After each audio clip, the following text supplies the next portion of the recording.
U.S. history. I hope all is well. Hope you're all safe, healthy, and doing okay with stuff. I'm really excited to read your I side with responses because so many of you are going to be able to vote in this upcoming election. So I really want to get you to start thinking and learning about all the crazy different things that are out there right now.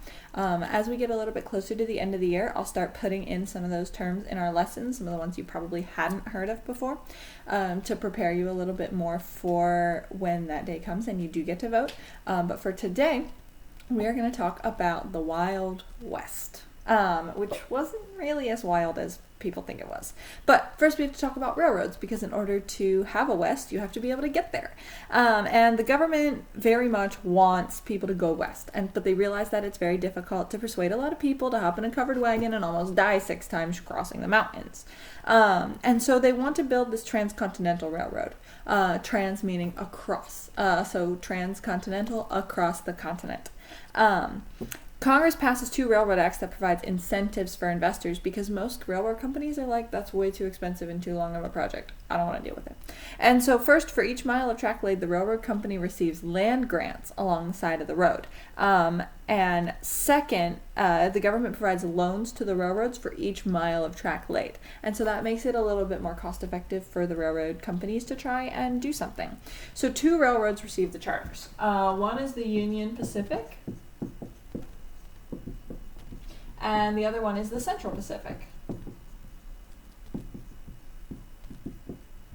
The Union Pacific is out of Omaha, Nebraska, and the Central Pacific is out of Sacramento, California.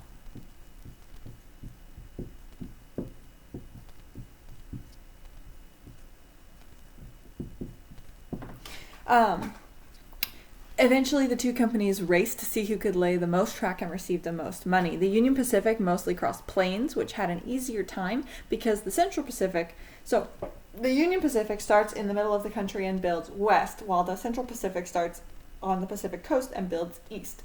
Now, the Union Pacific has a much easier time because they're crossing the Great Plains, while the poor Central Pacific Company is crossing the Sierra Nevada mountains, racing to see if they can get up the mountains quicker. Even so, the Union Pacific still had to contend with the searing heat, the waterless and treeless plains, and the Native American attacks. So for neither company was this easy. The Union Pacific mostly hired Irish immigrants, whereas the Central Pacific mostly hired Chinese immigrants. That was because they were the workers that were willing to go out and do this crazy thing. And the climax came in May of 1869 when the 2 railroads met in Utah. Within 25 years, though, 4 more transcontinental railroads span the country. So why out west? What is good about out west? Well, you've got a couple things. For one, you've got mining. So one of the first spurs of settlement of the West was the mining of precious metals. So like the California gold rush in 1849. That obviously has people going after gold. But you have another one. You have the Pikes Peak gold rush.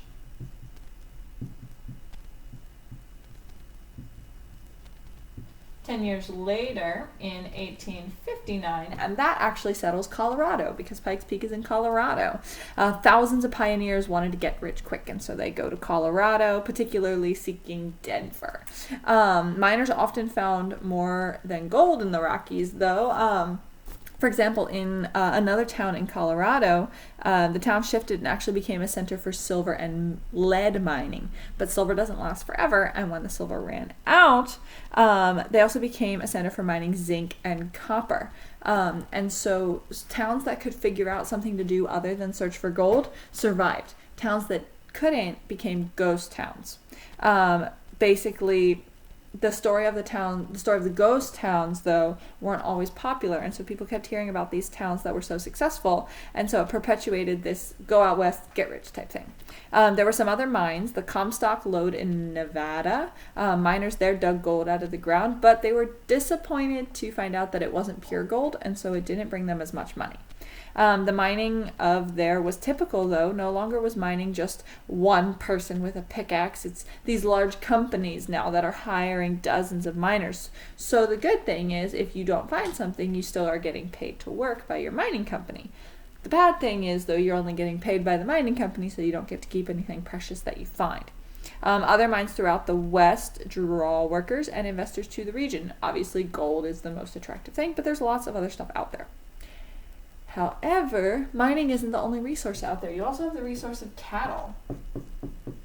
And yes, I know we have cows in the East, but this cattle drive. This picture, when you think Wild West, you think some cattle out grazing, and you can chase down the buffalo and live with the cowboys and fight the Native Americans and stuff like that. After the war, ranchers in Texas found themselves with herds of cattle that are just too big. And in the East, there's not this large demand for beef anymore. There's more cities, like we learned about last chapter. And so cattlemen drive their herds to northern railroad terminals. And now Kansas becomes all these like cow towns. And now cows can be moved around on the railroad too. Driving the herd are the cowboys. They were actually tough, hard-working ranch hands. The cattle they drove were longhorns, so real big, like they're called longhorns for a reason. And the cowboys herded the cattle across the open range because the plains were unfenced. They were called open because they weren't owned by anybody. Okay, so cattle drive, you have cowboys and open ranges. The cattle industry owed part of its success to the development of a related industry, meat packing. So meat packing became popular during the Civil War when the Union Army treated meat packed in barrels to feed its soldiers. So meat packing helps preserve meat and transport meat without it going bad. The idea of meat packing, again, was a Civil War concept, but after the war, city dwellers in particular found the process very convenient for storing and purchasing food, and so meat packing plants began to open, and so the cattle at first were shipped live, and then you would kill the cow when you got there, but later on, the invention of ice-cooled refrigerated rail cars meant that you could slaughter the beef in the West and ship it to the East without it going bad. So this was a really big deal. The open range cattle industry, though, wasn't long. It ended in the 1880s. Cattle overgrazed, which was starting to ruin the land for large herds. And the bitterly cold winters in 1886 and 1887 are killing thousands of cows. Some cattlemen began fencing in their ranches, more producing it for meat. And so really this was a quick venture. It wasn't a very long-lasting industry. So, settlers and sod busters. Another demise of the open range was people actually started figuring out how to be able to farm there. And so farmers were destined to win the range wars. In the first 30 years after the Civil War, more new land was settled than in any 30 years of the rest of America's history. So how do you acquire land? Well, you have the Homestead Act of 1862, and that sure helps.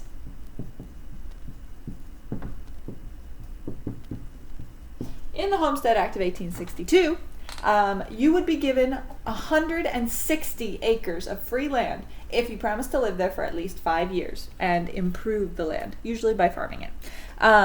Many of the influx of homesteaders were gradual, so usually it would be a couple people at a time. But you did have the Oklahoma land rush. So for example, if you are a college football fan, you are familiar with the Oklahoma Sooners. They're called the Sooners because they wanted to go soon to get the free land. So they actually lined up, shot off a gun, and people would rush out trying to claim their bit of land, literally in a race. And so that was quite competitive. And then when the government decided to open large sections of Indian Territory, Oklahoma, basically they would do these land runs. Sometimes, though, they were offered by lottery or an auction, or you could buy them. But this opening of the territory to white settlers was very much a violation of treaties. So the Homestead Act of 1862 was a hardcore violation of the treaties that said Native Americans, if you move to Oklahoma, will keep you safe here. Not anymore. Developing the land. The Great Plains is the region between the Mississippi River Valley and the Rocky Mountains. So it's that center section, stretching north and south from Canada to Texas. Before the Civil War, they often called it the Great American Desert because nobody could figure out how to farm there. But these concepts of dry farming, so the cultivation of crops by careful conservation of water, is now becoming widespread, with farmers using ground covers to hold in precious moisture. And so now the Great Plains is actually becoming a very good place to grow wheat, calling it the breadbasket of the world. The lack of trees does create a problem in building construction, though. It's hard to build a home with no wood. So they began to build soddies. And a soddy is a hut built of blocks of earth and sod. Soddies were warm in the winter, cool in the summer, but they weren't luxurious, and rain could destroy a sod house. I mean, think about like if you have a pile of dirt and you dump water on it. It's kind of what happened to their houses. So if rains were too heavy or prolonged, the sod house might completely collapse. And fencing was another problem because you can't build a fence if you don't have trees. So it wasn't until Joseph Glidden invented barbed wire that they were really able to create effective fences. So the innovations of dry farming and barbed wire, so soddies, dry farming, and barbed wire. This really made it possible for them to continue to expand. So, law and order. Let's talk about the gunslingers and the cowboys, shall we? Except for the fact that the gunslingers weren't nearly as noble and as glamorous as history and the movies make them out to be. Gunfights were pretty nasty and they were usually pretty quick. Basically, the answer to the difficult life in the West for some people was to steal and to commit crime. Crime became a way of life, mostly with the gun. The gun was also the tool used to bring law and order. So you had a couple people. You had James Butler Hickok, also known as Wild Bill, and a lot of the facts about him are nothing more than embellished rumors. Hickok was once described to a reporter how he'd handled a gang, basically said that he had killed a gang of 10 men with one rifle, one revolver, and one Bowie knife.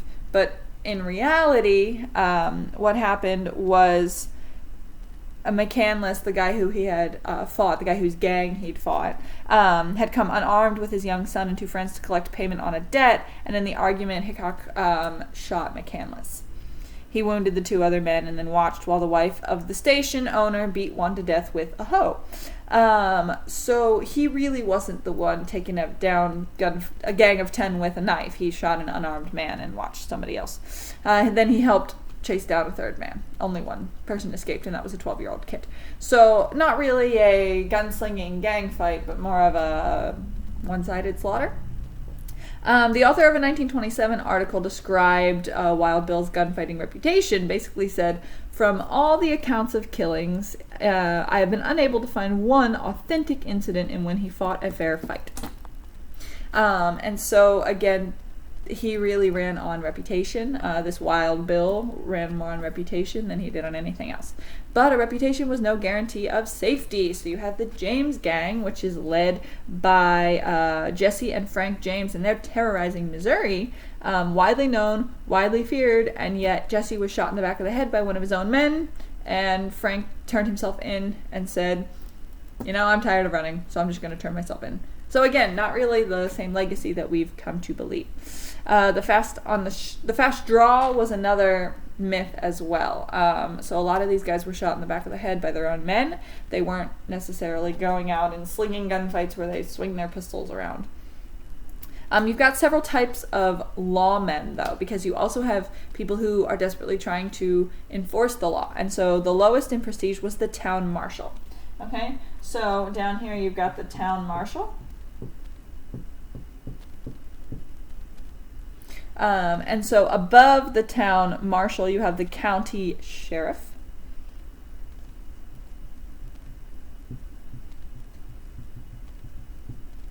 And in addition, the U.S. government had an interest and would commission U.S. marshals and judges.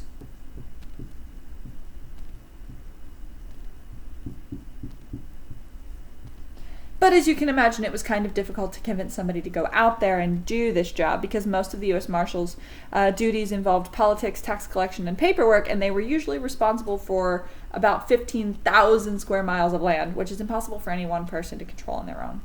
In the absence of local justice, townspeople sometimes turned to their own brand of justice, which was lynching. This was also because a lot of the officials were usually very corrupt because they didn't make enough money, and so they would turn to gambling, they would turn to embezzling, all sorts of things.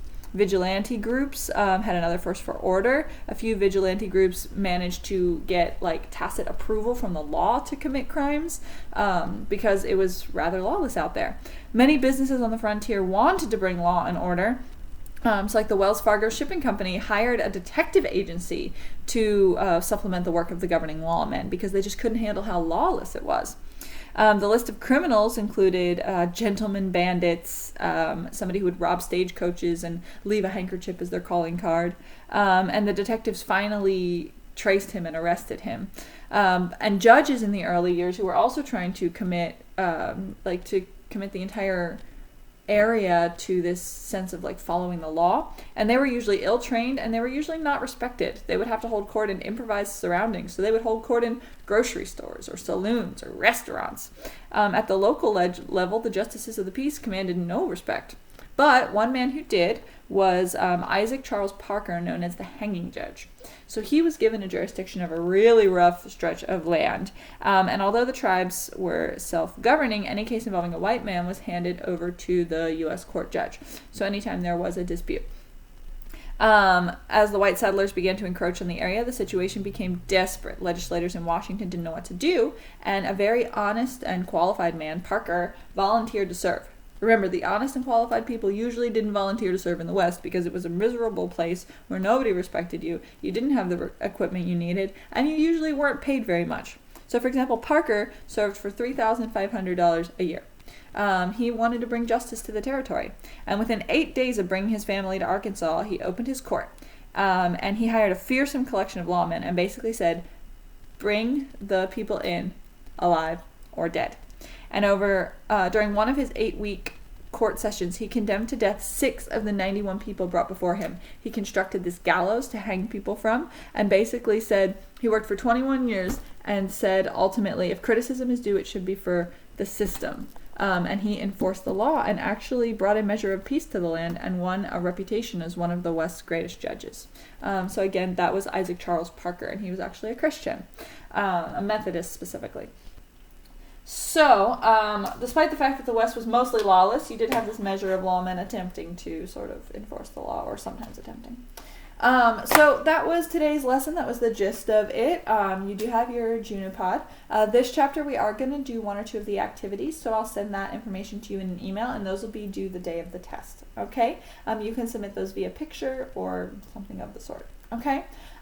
So good luck. Also, just a reminder, next week is Spirit Week. So I'll send out another email to you guys with the list of Spirit Days and stuff. And you can get extra credit in the life skills category for participating. Okay?